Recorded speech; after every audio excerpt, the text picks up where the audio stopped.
It's officially December, which means I can put Christmas music in the beginning of my videos, which I will be doing for the whole month because I love Christmas.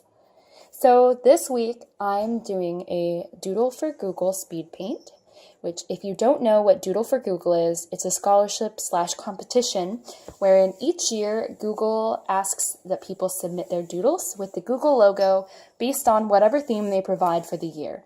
And this year's theme was what you see for the future. So at first I wanted to do a piece that was funny. I thought about, maybe dinosaurs take over the world again, or cats finally reach their superior status over humans, which they will someday, mark my words. And I just kind of scrapped those ideas after developing them because I wanted to go with something a bit more meaningful. So I ended up deciding on going with a theme that people will one day, which I really hope they will, learn to love one another and accept our differences from each other. And this theme really just came to me because this, society right now is so divided. We are just, honestly, the hatred that we see almost every day, it feels like something in the news that's racially driven or religiously driven, and it feels like we live in a world of such hatred. And honestly, it just makes me really sad. And I think often about an idea of, people could just learn to love one another. And I hope that one day we will reach that point.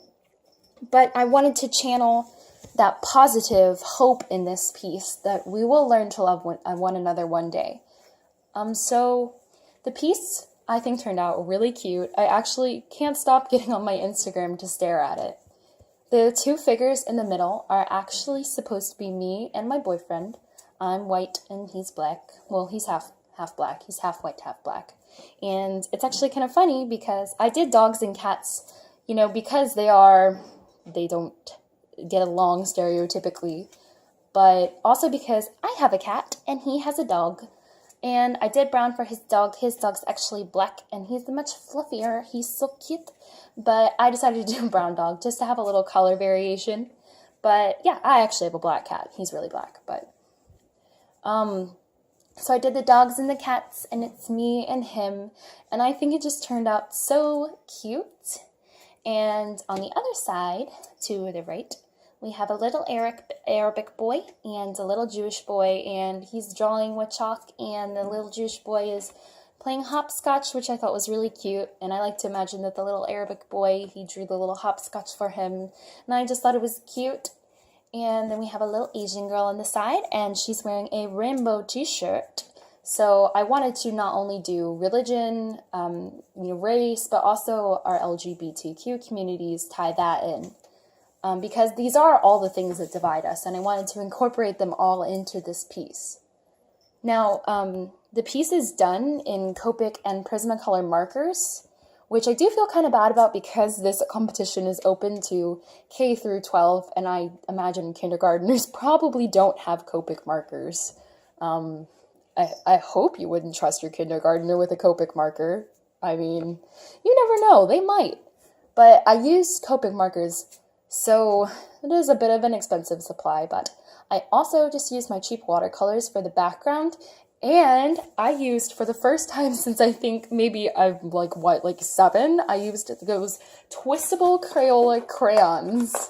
So yeah, I mean, I guess in a way this is also like a cheap art supply challenge, but it was really fun to use them, and I was really surprised by how well they go on, and, it was just fun. It was fun to, for once, have a break from using expensive supplies and just go back to being a kid again, because I wanted this piece to be very childlike. I mean, I could have done something serious like a painting, or, I could have really tried and put a lot of detail into it, but I didn't want that. I wanted something cutesy, something innocent, because that's what I think we need to go back to as a society. We're too serious. We just need to stop. We just need to have fun, and we just need to love each other. So I wanted this to be a bright and airy piece.